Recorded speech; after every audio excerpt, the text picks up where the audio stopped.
दोस्तों नमस्कार। आज के इस लेसन में हम एक अन्य बहुत महत्वपूर्ण शब्द का प्रयोग सीखने जा रहे हैं, जिसका इंग्लिश सेंटेंसेस में बहुत ज़्यादा प्रयोग होता है। आपने देखा ही होगा, सुना होगा, पढ़ा होगा कहीं ना कहीं पर, इवन इफ़। तो इसका प्रयोग हम कहाँ पर करते हैं, ये किस तरीके के अर्थ को प्रकट करता है, पहले हम उसे समझ लें। उसके बाद मैं कुछ एग्जांपल्स आपको बताऊंगा। That will be more helpful for you to learn how to use this word, where to use this word. आप इसे अच्छी तरीके से समझ पाएँ, इसके लिए मैंने एक दो एग्जांपल हिंदी में शुरू में दिए हुए हैं, ताकि आप इसे रिलेट कर पाएँ इसके मीनिंग को। आप देख रहे हैं पहला सेंटेंस लिखा हुआ है, तुम भले ही उसकी मदद करो वो तुम्हारा आभार नहीं मानेगा। मतलब ये दो प्रकार के सेंटेंस जिसमें जो एक दूसरे को कॉन्ट्रडिक्ट कर रहे हैं। आमतौर पे क्या होता है कि कोई व्यक्ति हमारी मदद करता है तो हम उसके बदले में उसका क्या मानते हैं, आभार मानते हैं, उसके प्रति हम थैंकफुल होते हैं, ग्रेटफुल होते हैं। बट यहाँ पर ये बात कुछ अलग सी कर रहा है। इसमें आप किसी से बोल रहे हैं, किसी एक पर्टिकुलर व्यक्ति के प्रति जो अनग्रेटफुल है, और इस व्यक्ति को आप एक प्रकार से वार्न कर रहे हैं कि देखिए आप उसकी मदद ज़रूर कर रहे हैं, बट ये ध्यान रहे कि तुम भले ही उसकी मदद कर रहे हो लेकिन वो तुम्हारे प्रति आभारी नहीं होगा। तो इस प्रकार की जो बातें होती हैं जिसमें एक प्रकार का कॉन्ट्रडिक्शन होता है, उसमें हम इवन इफ का प्रयोग करते हैं। तो इस सेंटेंस को अगर हमें बनाना है तो क्या हो जाएगा, इसको हम बोलेंगे even if you help him he will not be grateful to you। Grateful का मतलब क्या होता है, किसी के प्रति आभारी होना। तो even if you help him, भले ही तुम उसकी मदद करो, he will not be grateful to you, वो आपके प्रति आभारी नहीं होगा। इसी प्रकार से एक दूसरा सेंटेंस नीचे लिखा हुआ है, वो भले ही मेरी मदद ना करे, वो भले ही मेरी मदद ना करे फिर भी मैं अपना काम समय पर पूरा करूंगा। तो इसमें भी कुछ मिलती जुलती बात है। Even if he doesn't help me I shall complete my work in time. Even if he doesn't help me, भले ही वो मेरी मदद ना करे, I shall complete my work in time, मैं अपना समय, अपना काम समय पर पूरा करूंगा। तो इस तरीके के जो सेंटेंस होते हैं वहाँ पर हम किसका प्रयोग करते हैं, इवन इफ का प्रयोग करते हैं। तो चलिए डायरेक्ट अब इवन इफ का ही प्रयोग करके मैं कुछ एग्जांपल्स और बता देता हूँ आपको, जिससे थोड़ी सी इसको समझने में और आसानी होगी। Even if I don't teach English for 10 years from now on, I won't forget this language। ठीक है। अब इसमें सपोज मैं अपने लिए बोल रहा हूँ, क्या बोल रहा हूँ मैं, कि even if I don't teach English for 10 years from now on, मतलब मैं ये कह रहा हूँ कि भले ही अब मैं 10 साल तक इंग्लिश ना पढ़ाऊँ, फिर भी क्या होगा, I won't forget this language, मैं ये लैंग्वेज भूलूंगा नहीं। ठीक है, मतलब इतनी प्रैक्टिस में आ गई है, इतना वो मैंने उसको अपने आप में समाहित कर लिया है कि अब भले ही 10 साल तक मैं इस लैंग्वेज को ना पढ़ाऊँ तो भी मैं इस लैंग्वेज को नहीं भूलूंगा। चलिए कुछ एग्जांपल और बनाते हैं। He is so smart that even if he doesn't study much, he would pass any exam easily। ठीक है, शुरू में तो मैंने समझने के लिए एक बहुत सिंपल सेंटेंस बना दिए थे, बट इस तरीके से वो इवन इफ का प्रयोग सेंटेंसेस के बीच में भी किया जा सकता है, डिपेंडिंग अपॉन कि आप किस तरीके का सेंटेंस बना रहे हैं, आप कंपाउंड बना रहे हैं, कॉम्प्लेक्स बना रहे हैं।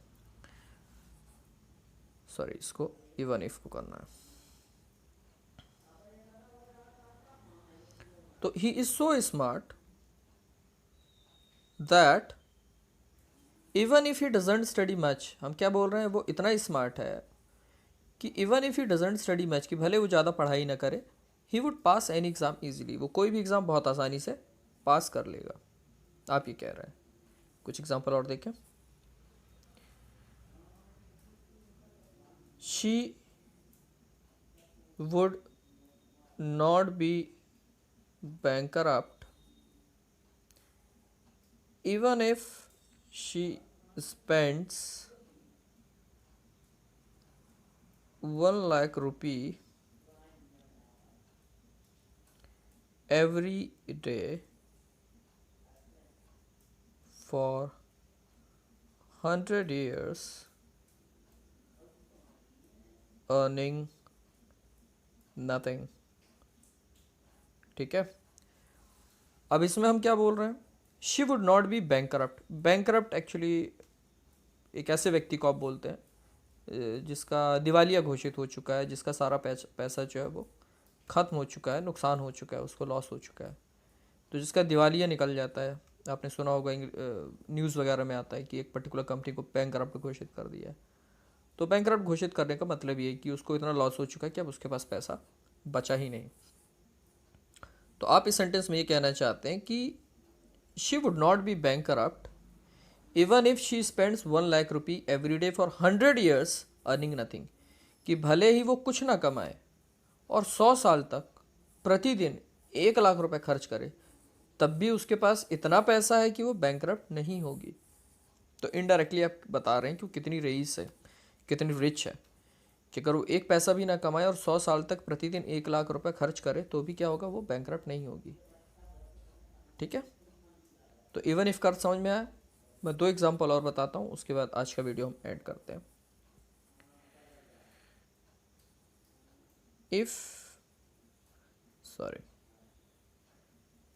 we won't be able to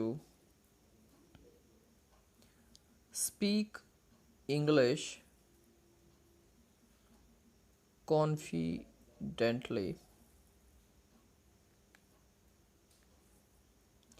unless we practice regularly। इसको ऐसा कर देते हैं, थोड़ी और मीनिंगफुल हो जाएगा। Unless we practice regularly we won't be able to speak English confidently even if we attend all the lessons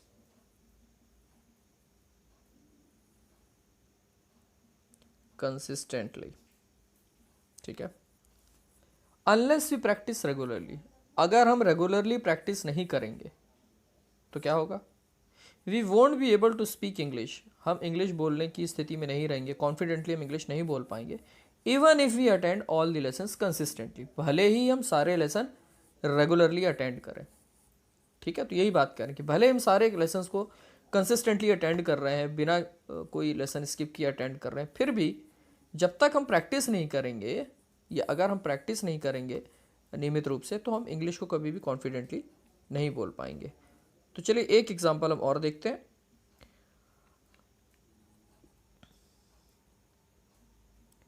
even if you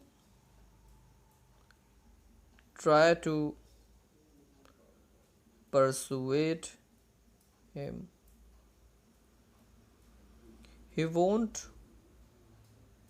come with us because he is a very stubborn person।